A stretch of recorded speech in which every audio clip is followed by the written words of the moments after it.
Hola, muy buenas. Bienvenidos a este discipulado cristiano que hemos denominado Construyendo Vidas para Cristo, volumen 2. Mi nombre es Sergio Belmonte y con la ayuda del Señor siempre os voy a acompañar a lo largo de este tema 3 que hemos llamado Llamados a luchar. En él vamos a buscar ampliar un poquito nuestro conocimiento acerca de la guerra espiritual y de cómo hemos de conducirnos los cristianos. Los contenidos que vamos a ver en esta lección son los siguientes. En primer lugar, vamos a hablar de una guerra invisible.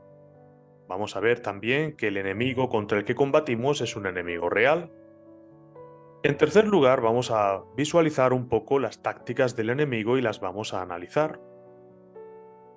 En cuarto lugar, vamos a hablar acerca de la confianza del creyente.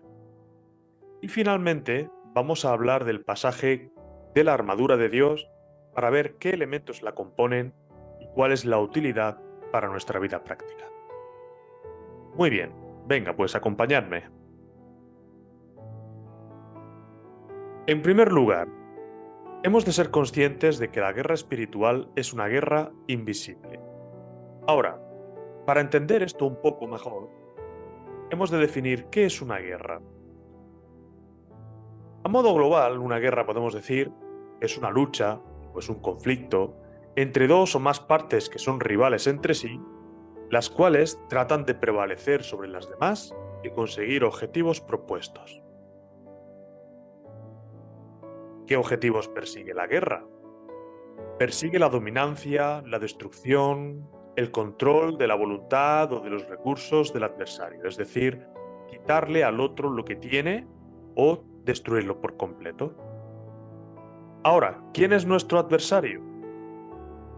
Las escrituras dicen, porque no tenemos lucha contra carne y sangre, sino contra principados, contra potestades, contra gobernadores de las tinieblas de este siglo, contra huestes espirituales de maldad en las regiones celestes. Nos está diciendo la Biblia que nuestro enemigo no es un enemigo humano, no son las personas que están a nuestro alrededor, sino que está haciendo una exposición de las diferentes jerarquías espirituales que batallan contra nosotros día tras día.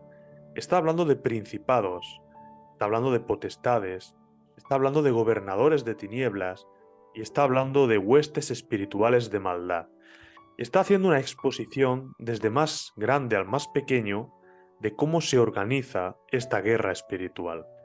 Encontramos principados, que son la cabeza de autoridad de estas huestes espirituales.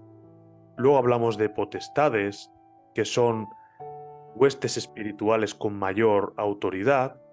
Hablamos de gobernadores de las tinieblas en cuanto a regiones celestes, en cuanto a zonas espirituales. Y hablamos de huestes espirituales de maldad como esos entes espirituales que también subordinados a los principados, subordinados a las potestades y subordinados a los gobernadores de las tinieblas, también ejercen influencia sobre nosotros.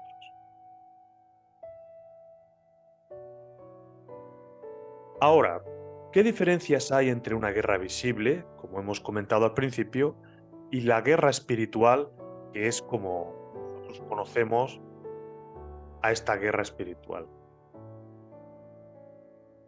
Una guerra carnal, en cuanto al enemigo, vamos a ver que van a haber diferentes contingentes participantes. Vamos a ver que los enemigos son visibles. Por ejemplo, un país contra otro país.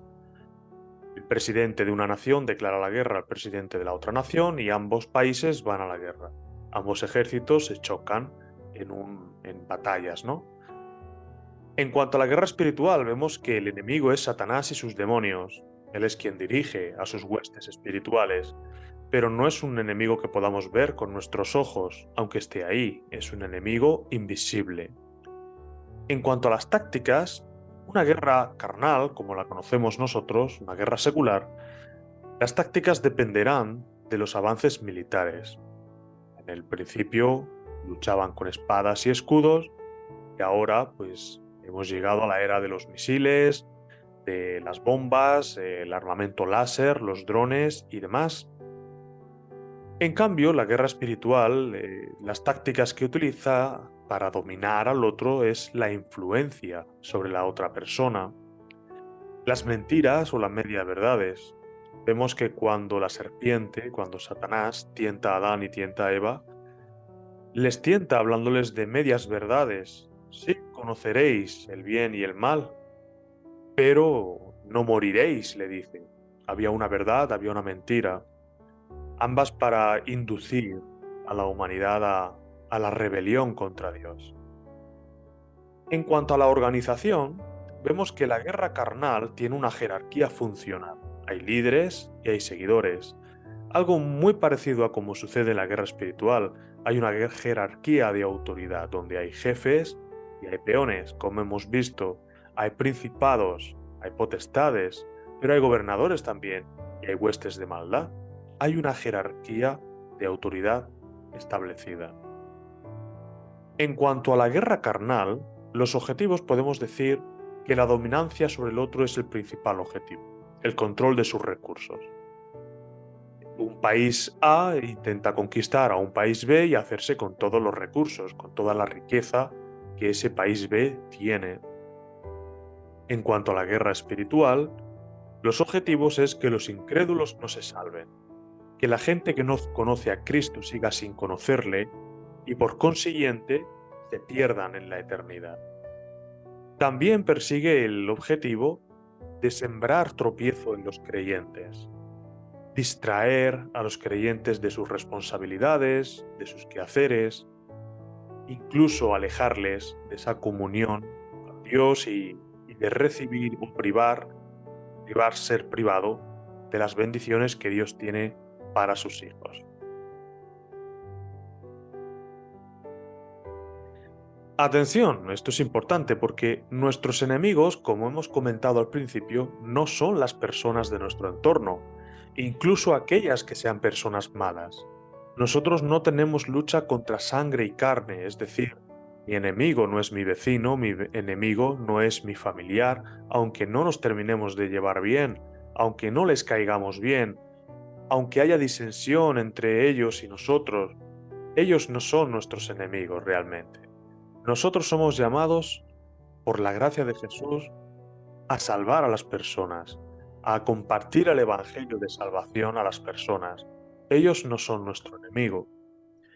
De hecho, Jesús nos enseñó, más bien nos mandó, que con respecto a los demás, nos dijo que amásemos a los demás como nos amamos a nosotros mismos. No dijo que amásemos a los demás siempre y cuando los demás nos amasen. Nos dijo que les amásemos. Y en tal grado que en comparación fuese un amor similar al que tenemos por nosotros mismos. También dijo que hiciésemos el bien a aquellos que hacen el mal. También dijo que pusiéramos la otra mejilla si alguien nos golpeaba la cara, o que fuésemos una milla más allá si alguien nos oprimía. O también nos dijo que orásemos y bendijésemos a las personas que nos persiguen o maldicen, y nos dijo que fuéramos sencillos y prudentes. El Señor nos está llamando a hacerle el bien a las personas de nuestro entorno, porque las personas de nuestro entorno no son nuestro enemigo. Por supuesto, hemos de elegir muy bien con qué personas nos rodeamos, ser prudentes, ser sencillos. No nos vamos a exponer sin necesidad al abuso ni al maltrato. Pero sí es cierto que cuando en alguna ocasión lo suframos, porque todos más tarde o más temprano de alguna forma lo sufrimos, hemos de amar, hemos de hacer el bien, hemos de poner la otra mejilla, hemos de orar y de bendecir a esas personas. Porque vuelvo a repetir, nuestro enemigo no son las personas. Las características de esta guerra invisible es que nuestros ojos no pueden verlo de una forma tangible. No podemos ver con nuestros ojos lo que puede estar pasando ahí fuera. Es una guerra espiritual que no puede lucharse con armas carnales. No podemos ir a una armería a comprar armamento y munición para hacer frente a este enemigo. Es una guerra donde hay mucho en juego. Estamos hablando de la salvación o la condenación de las personas. Si el enemigo pretende que aquellos que están sin Cristo permanezcan sin Cristo y nosotros contribuimos a que esto sea así, el enemigo habrá ganado porque las personas no se salvarán. Pero incluso si las personas que son salvas pierden ese privilegio de recibir la bendición de Dios porque no se consagran convenientemente, porque el enemigo les despista, les distrae, les desvía su mirada de poner los ojos en el Señor, al final también ellos están perdiendo mucho, porque están perdiéndose de las cosas buenas que Dios tiene para cada uno de nosotros. Hemos de pensar también que es una guerra cuyas consecuencias son eternas.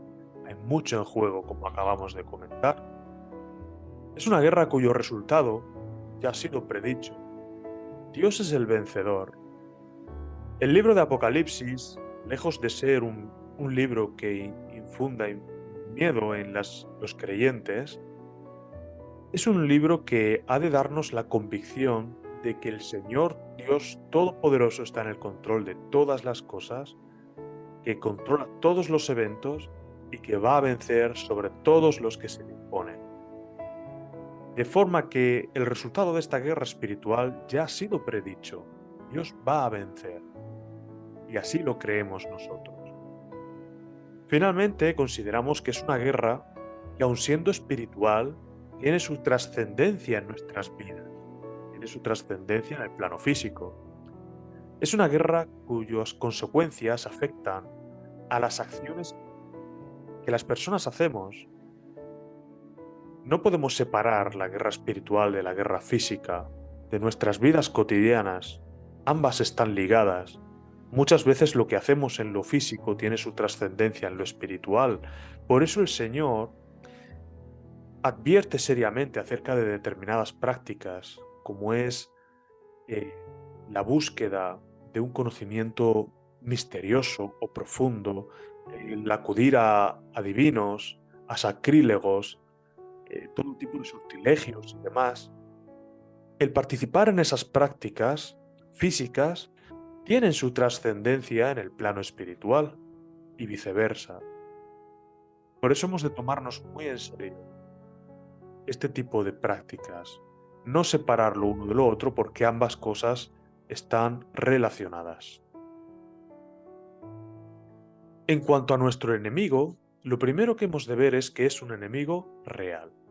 Ahora bien, ¿qué dice la cultura de él? A lo largo de la historia, algunas religiones han difundido una imagen equivocada de quién es Satanás, de quién es el diablo y los demonios. A veces le han dado una forma grotesca, con la intención de infundir temor en las personas, para poder controlarlas mejor, para poder mantener el orden público de las masas. Por ejemplo, aquí vemos un dibujo, una imagen, en la que se ve un demonio, una especie de demonio con cuernos, con un tridente y con pies de chivo, con cola, con alas. Todo esto, todos estos elementos eran copiados de otras religiones, de otras formas de control o de dominio de otras religiones, infundiendo miedo en las personas con el afán de que éstas se comportasen bien. En otras ocasiones, la imagen que se le da es satírica, a fin de restarle importancia a todo lo que tiene que ver con la guerra espiritual, con el pecado, con la santidad, con la consagración a Dios. Se le resta importancia a estas cosas a fin de que la sociedad no tenga temor. Por supuesto, y ahora lo veremos un poco más adelante, esto también tendrá sus consecuencias en cómo se comportan las sociedades al respecto. Las primeras ilustraciones de las fuerzas del enemigo, que se hicieron a lo largo del siglo IX, podemos ver que la apariencia de los seres celestiales, tanto de ángeles como de demonios, era similar en aspecto. El único que era diferente era Satanás. Ahí podemos ver en la ilustración una copia de lo que fueron las primeras ilustraciones de esa guerra espiritual. Vemos arriba huestes espirituales y abajo huestes espirituales. Entendemos que las de arriba son celestiales y las de abajo son demonios caídos, porque están al lado de la serpiente, que es contra la que están luchando los ángeles. Pero si vemos, básicamente ángeles y demonios tienen una apariencia muy similar.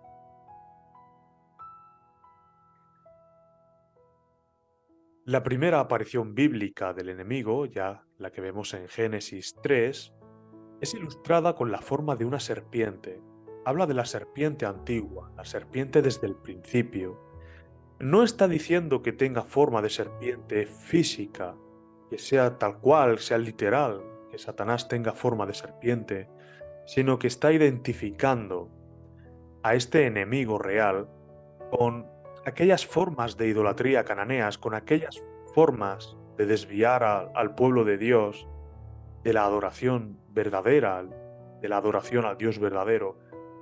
Recordemos que el libro de Génesis lo escribe Moisés en la antesala de tomar la tierra de Canaán. El pueblo de Israel había sido liberado de Egipto e iba a entrar en posesión de la tierra de Canaán. Y en Canaán habían grandes problemas, grandes peligros con el asunto de la idolatría. Las religiones cananeas, las culturas cananeas, eran muy conocidas por practicar la idolatría en muchas de sus formas.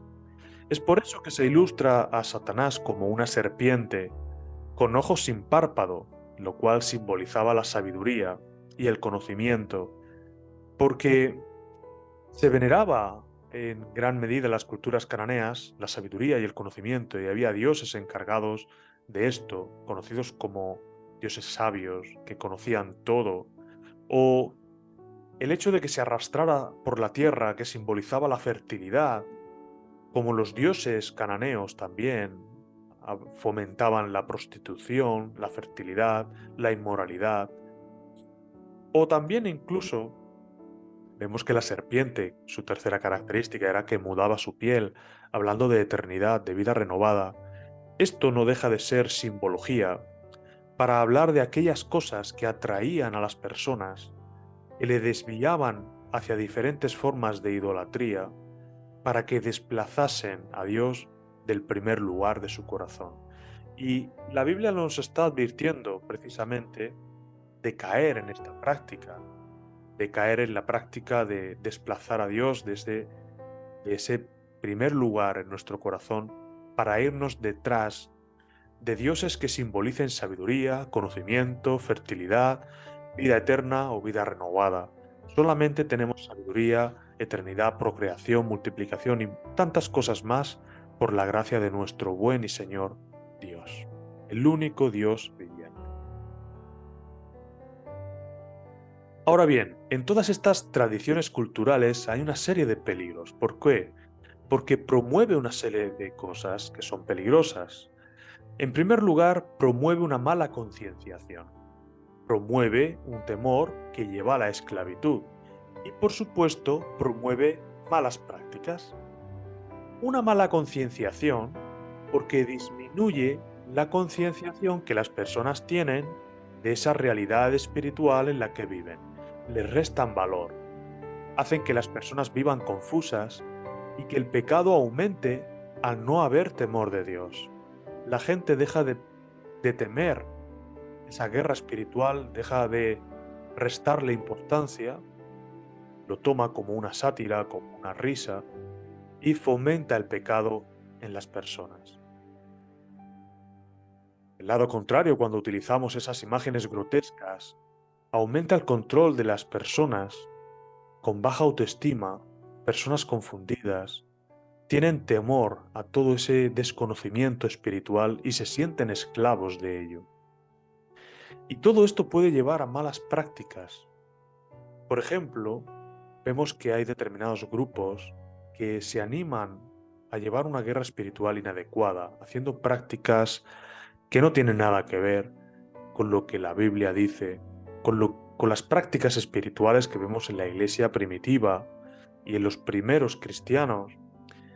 Esto resta credibilidad a la iglesia y sirve de tropiezo para quienes quieren venir a la fe. Hacer shows en la iglesia, eh, levantando muros espirituales que la gente no puede atravesar, derribando filas enteras o bancadas enteras de personas que están de pie, haciendo cosas que son más espectáculo que realidad, hace que las personas incrédulas que visitan la iglesia por primera vez puedan verse sorprendidas por estas prácticas y no quieran venir a un lugar así. Estas iglesias a veces son tropiezo para los que de verdad necesitan venir a Dios y ven unas malas prácticas en cuanto a la guerra espiritual. Ahora bien, ¿qué sí sabemos de él? Dice Ezequiel 28 que en Edén, en el huerto de Dios estuviste. Tú, querubín grande protector, yo te puse en el santo monte de Dios. Allí estuviste. En medio de las piedras de fuego te paseabas. Perfecto eras en todos tus caminos desde el día que fuiste creado, hasta que se halló en ti maldad. A causa de la multitud de tus contrataciones, fuiste lleno de iniquidad y pecaste.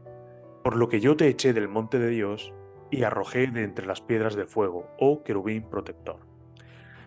Algunos teólogos sostienen que este texto hace referencia a Ciro, el rey, pero podemos ver algunas características que hablan de alguien diferente a una persona. Porque si hablase de Ciro, no podemos estar refiriéndonos a él como alguien que estuvo en el huerto de Dios, ni alguien que fue un querubín grande, alguien que fue echado del monte de Dios. Estas palabras tienen ciertos matices que nos hablan de alguien, de un ente espiritual de gran poder, que por su maldad y por su pecado fue echado del monte de Dios, de ese lugar donde Dios se reunía con sus hijos, esas huestes espirituales que estaban junto a él en su presencia. Pero dice también la Escritura que a vosotros estando muertos en pecados y en la incircuncisión de vuestra carne os dio vida juntamente con él, con Jesús, perdonándoos todos los pecados y anulando el acta de los decretos que había contra nosotros, que nos era contraria, quitándola de en medio y clavándola en la cruz, y despojando a los principados y a las potestades, los exhibió públicamente, triunfando sobre ellos en la cruz. Dice la palabra que había un acta contra nosotros, había un informe acusatorio que perseguía el condenarnos, un acta que era contraria a nosotros, pero que Jesús en su sacrificio quitó ese acta, arrebató ese acta de nuestro enemigo, lo clavó en la cruz y despojó de poder y autoridad sobre nosotros a todo principado y potestad para exhibir el triunfo de Jesús sobre ellos en la cruz.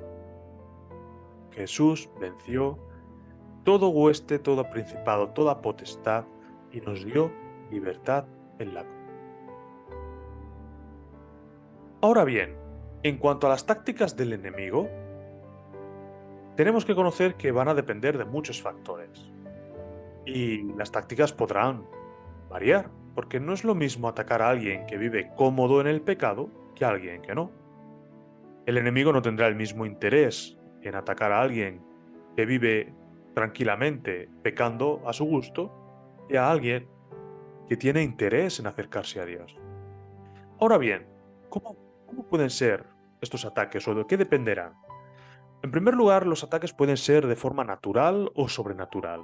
Pueden ser eh, cosas cotidianas de nuestro día a día o pueden ser eventos sobrenaturales. Pueden ser estrategias contundentes, ataques fuertes o de desgaste, de poco a poco.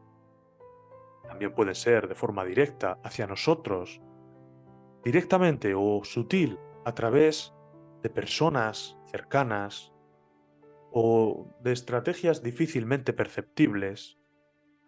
Puede ser pública o puede ser privada. Puede ser en un área en el que solamente nosotros tengamos conocimiento. Puede ser personal o puede ser mediada a través de agentes. Puede ser a través de adivinos, de agoreros, de ocultismo, de hechiceros, de brujos y de tantas otras cosas. Ahora bien, ¿Qué nos dice la palabra con respecto a esto? Cuyo advenimiento es obra de Satanás, con gran poder y prodigio mentiroso, y con todo engaño de iniquidad, para los que se pierden, por cuanto no recibieron el amor de la verdad para ser salvos. Nos está hablando de que los ataques del enemigo, las obras de Satanás pueden ser con gran poder, pueden ser prodigios mentirosos, basados en engaño, de maldad, para aquellos que se pierden, para aquellos que no han recibido la salvación, el amor de la verdad de Jesús. Pero también nos dice que vosotros sois de vuestro padre el diablo, y los deseos de vuestro padre queréis hacer. Él ha sido homicida desde el principio, y no ha permanecido en la verdad, porque no hay verdad en él. Cuando habla mentira, de suyo habla, porque es mentiroso y padre de mentira. Está diciendo que el enemigo va a utilizar la mentira en muchas ocasiones como forma, como estrategia, para llegar a confundirnos o a desviarnos de nuestra relación con Dios. Ahora, vemos que en la influencia del enemigo hay un poder. ¿Qué poder es este? Mirad que nadie os engañe por medio de filosofías y huecas sutilezas, según las tradiciones de los hombres conforme los rudimentos del mundo y no según Cristo.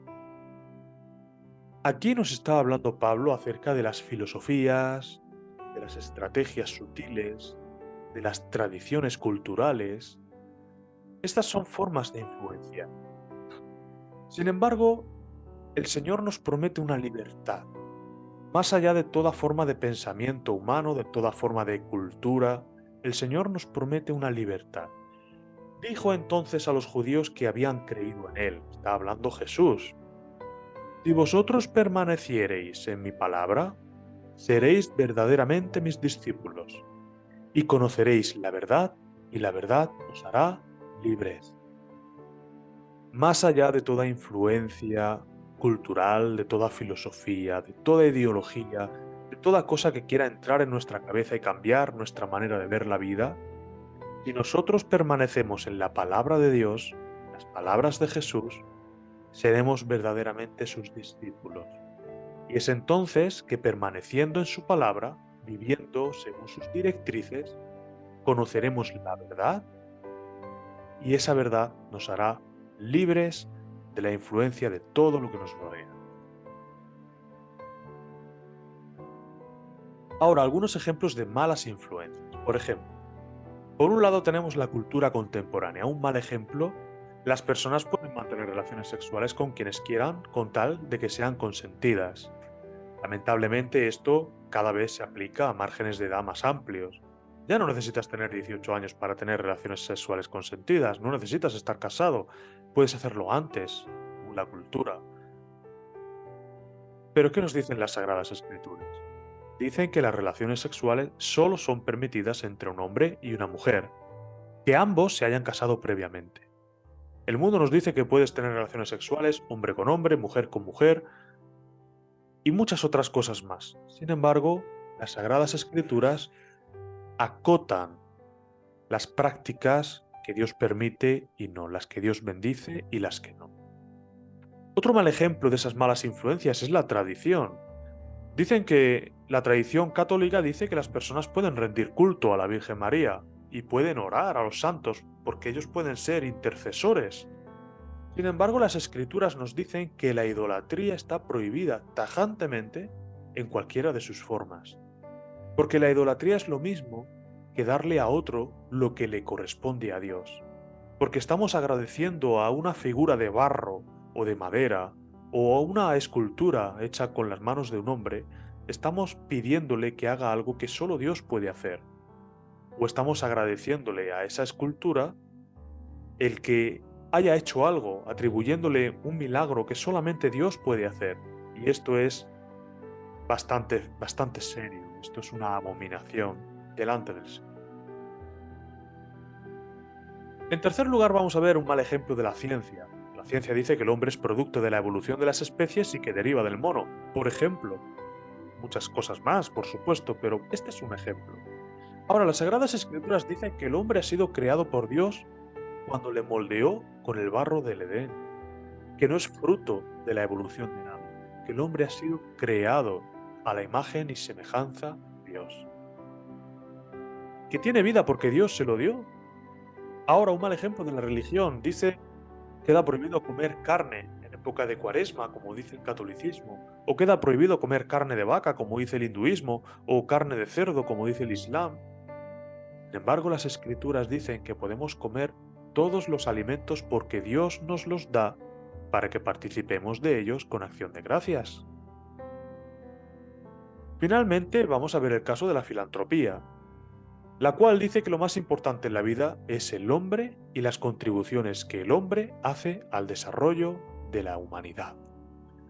En cambio, las Sagradas Escrituras desplazan al hombre de ese centro del universo y dice que Dios es lo más importante, porque Él es el creador de todas las cosas y nosotros somos su criatura subordinada.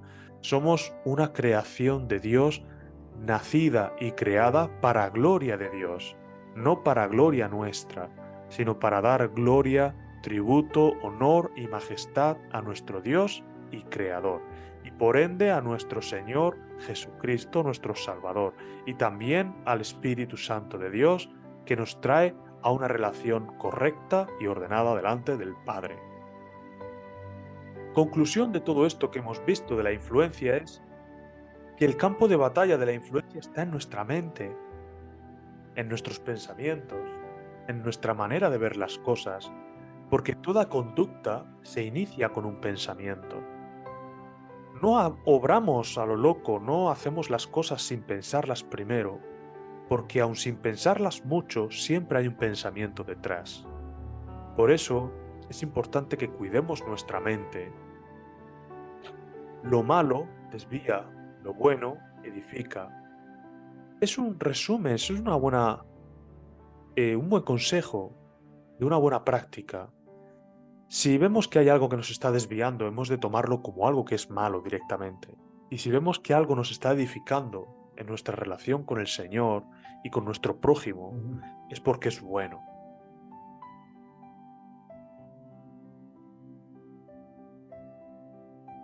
Bueno, hemos de tener cuidado, porque no todas las fuentes de influencia están fuera de la iglesia. El enemigo puede colarse, como nos ha dicho la Biblia, porque estos son falsos apóstoles, obreros fraudulentos, que se disfrazan como apóstoles de Cristo. Y no es maravilla porque el mismo Satanás se disfraza como ángel de luz. Así que no es extraño si también sus ministros se disfrazan como ministros de justicia, cuyo fin será conforme a sus obras. Hoy en día, igual que anteriormente, muchas personas se hacen pasar por hermanos y realmente no lo son. Son lobos disfrazados de oveja. Dice Gálatas 2:4 que, y esto a pesar de los falsos hermanos introducidos a escondidas, falsos creyentes que de una forma sutil se introducen en las iglesias con la intención de desviar de la fe verdadera a hermanos que tienen una fe verdadera.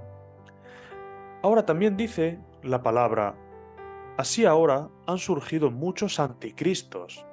Por esto conocemos que es el último tiempo. Salieron de nosotros, es decir, estaban en la iglesia, pero no eran de nosotros, no eran del pueblo de Dios, no eran de su rebaño, eran lobos, porque eran anticristos. Ahora, a pesar de todo esto, nosotros hemos de tener confianza, una confianza plena, total y absoluta. ¿Por qué? Porque si Dios es por nosotros, ¿quién contra nosotros? ¿Quién acusará a los escogidos de Dios? ¿Quién es el que condenará? ¿Quién nos separará del amor de Cristo? Por lo cual, dice Pablo, estoy seguro de que ni la muerte, ni la vida, ni ángeles, ni principados, ni potestades, ni lo presente, ni lo porvenir, ni lo alto, ni lo profundo, ni ninguna otra cosa creada nos podrá separar del amor de Dios que es en Cristo Jesús. Por muy fuertes que sean los ataques del enemigo, por muy organizado que sea, por muy numerosas que sean sus huestes, nada nos podrá separar del amor que es en Cristo Jesús. Esto nos tiene que transmitir esa idea, esa confianza, que nada nos puede separar del amor de Dios ni hacernos perder la salvación por la fuerza. Y si nadie nos puede quitar la salvación por la fuerza, nos tenemos que sentir seguros. Ahora, eso sí, hemos de tener cuidado, porque el hecho de que nadie nos pueda quitar la salvación por la fuerza no va a anular el uso de nuestra libre voluntad. Nosotros podemos tomar decisiones al respecto y éstas pueden ser equivocadas. Por eso hemos de perseverar con temor y temblor, como dicen las Escrituras. Ahora, algunos ejemplos de malas prácticas.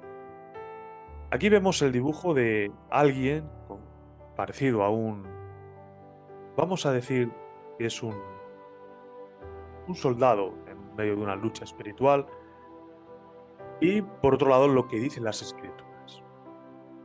Una mala práctica es decir frases como espíritu inmundo, te ato, te desato, decreto no decreto, desato bendición sobre tu vida.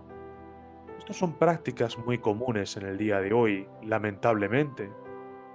Y la propagación de los medios de difusión o de comunicación, cada vez se ven más malas prácticas de este tipo. Sin embargo, la Biblia dice que el hombre ata lo que ha sido atado en el cielo. Dice Mateo 18:18: de cierto os digo que todo lo que atéis en la tierra será atado en el cielo, y todo lo que desatéis en la tierra será desatado en el cielo. Una traducción o una interpretación un poco más certera vendría a decir que nosotros hacemos aquello que previamente se ha dicho en el cielo que hagamos, porque la interpretación literal del texto vendría a decir que nosotros tenemos poder sobre el cielo. Y obviamente no puede ser así, es el cielo el que tiene poder sobre nosotros. Nosotros hacemos aquello que el cielo ha decretado, o el cielo que o aquellas cosas que el cielo ha atado o ha desatado. No tenemos nosotros poder sobre el cielo, sino al revés. Imaginemos el caso de alguien que dice: espíritu de esclerosis lateral amiotrófica, te reprendo, buscando ser un tanto específico en su reprensión. Sin embargo, la Biblia dice que solo el Señor tiene autoridad para reprender. Solo el Señor tiene autoridad para reprender. Tal y como vemos en el texto, porque dice: pero cuando el arcángel Miguel contendía con el diablo, disputando con él por el cuerpo de Moisés, el propio arcángel Miguel no se atrevió a proferir juicio de maldición contra él, sino que dijo: el Señor te reprenda. Hay personas que creen que porque su oración de reprensión sea más específica va a tener mayor resultado. Hay una enfermedad en el cerebro, pero si conozco que la enfermedad del cerebro está ubicada en la amígdala, voy a reprender al espíritu que está atacando la amígdala y justo el espíritu va a salir. No se encuentra ninguna referencia similar en las Escrituras. Por supuesto, la oración es importante. Pedir al Señor en oración que sane a las personas es esencial, pero esta práctica un tanto desvirtuada puede llegar a ser perniciosa en nuestra vida espiritual. Finalmente, hay prácticas que dicen: declaro por fe que se hará esto o aquello, esto será así por fe, tú serás sanado por fe, tú serás pastor o profeta o evangelista por fe, porque yo lo declaro. Sin embargo, la palabra tampoco tiene esta costumbre, porque no se está poniendo en práctica la fe bíblica, tal y como el libro de Hebreos capítulo 11 nos enseña, porque dice que la fe es la certeza de lo que se espera y la convicción de lo que no se ve. Pero hemos de analizar el texto con los matices necesarios, porque la certeza de lo que se espera es la confianza plena en que Dios tiene el poder de hacer aquello que Él se proponga hacer. Y que la convicción de lo que no se ve hace referencia a que aun cosas imposibles para el hombre, Él las puede hacer. ¿Por qué nuestra fe está en Jesús? Porque confiamos en que Dios tenía el poder de levantar de los muertos a su Hijo. Y porque aunque nunca había sido resucitado nadie, confiamos en que Dios tenía el poder para hacerlo. Eso es una buena práctica bíblica. Pero declarar que vas a saltar al vacío y que de repente van a salirte alas por mucha fe que tengas, no es una buena práctica de fe bíblica. Recordemos lo que pasó, lo que mismo Señor Jesús dijo cuando fue tentado y fue subido al pináculo, a lo alto del pináculo del templo, y le dijo Satanás: salta, porque escrito está que a sus ángeles mandará para que cuiden de ti. Y el Señor le dice: al Señor tu Dios no tentarás. Satanás estaba invitando a Jesús a hacer una mala práctica de la fe bíblica, y Jesús le respondió diciendo que no tentase al Señor. Con todo esto, las malas prácticas, hemos de ser conscientes de que los cristianos no vamos por ahí de cazafantasmas, no vamos viendo demonios por todas partes. A veces pasan cosas a nuestro alrededor que son fruto de nuestra torpeza, de nuestra ignorancia, a veces incluso porque hemos tenido un mal día. No vamos viendo por ahí demonios si se ha caído un vaso al suelo, si me he tropezado por la calle, no vamos reprendiendo a esa piedra que nos hizo tropezar. Hemos de ser personas sensatas, coherentes y sobre todo bíblicas, que imitan la práctica de Jesús y de los apóstoles.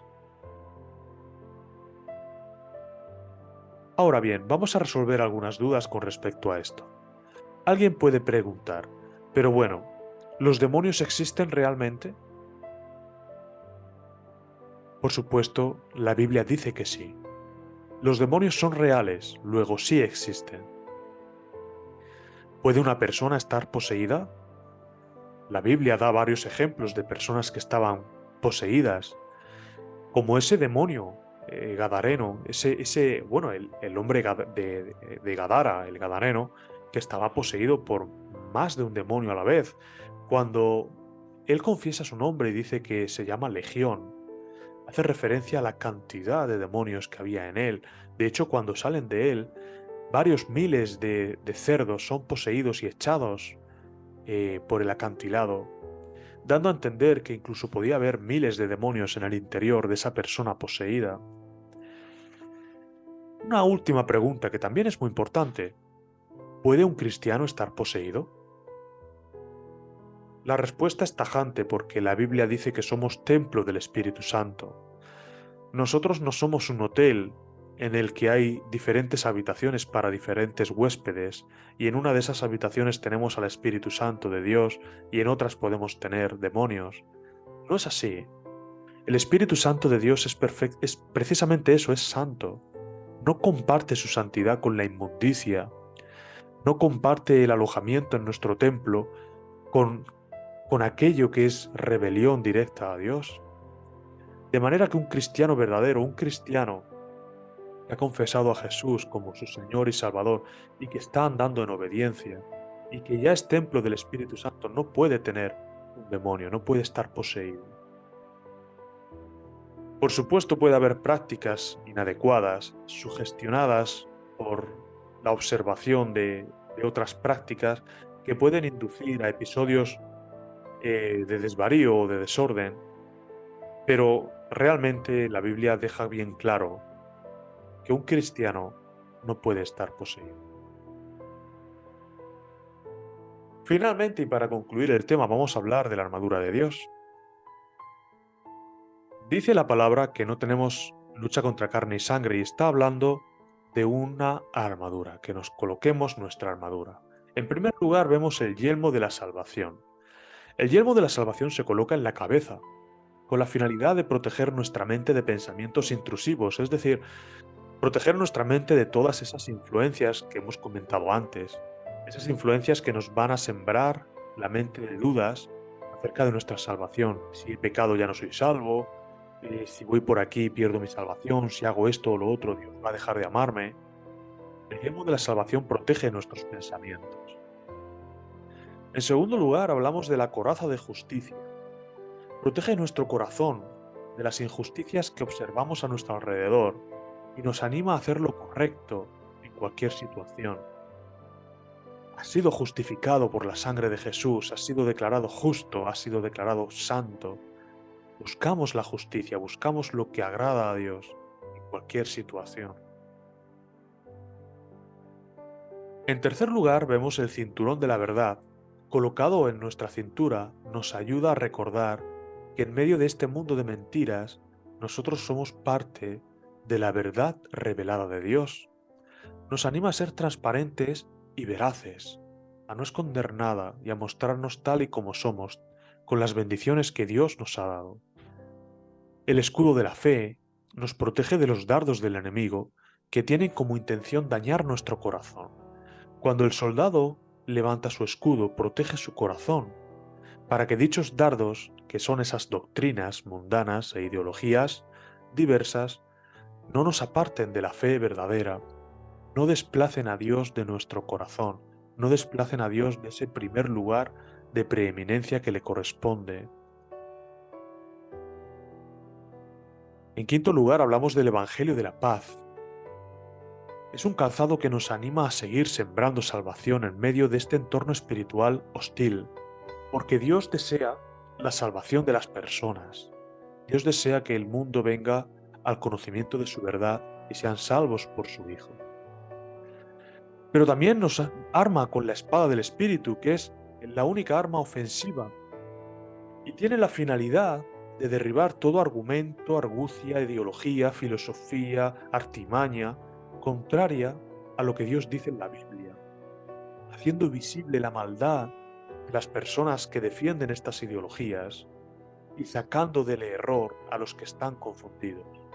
Y en esa finalidad, luchemos con la espada del Espíritu, que se fundamenta en el conocimiento bíblico, lo que las Sagradas Escrituras nos revelan.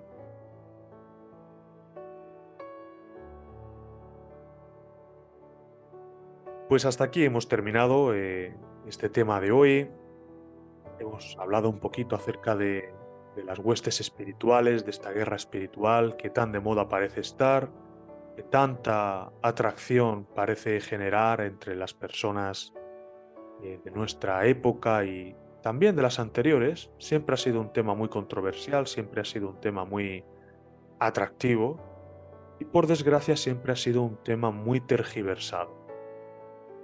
Hoy con la ayuda del Señor hemos podido arrojar un poquito de luz sobre el asunto y esperamos y deseamos, por supuesto, que haya sido de bendición para todos y cada uno de vosotros. Bien, nos despedimos y os emplazamos a que la semana siguiente y siempre con el favor del Señor podamos vernos para la siguiente clase. Un abrazo y que el Señor os bendiga.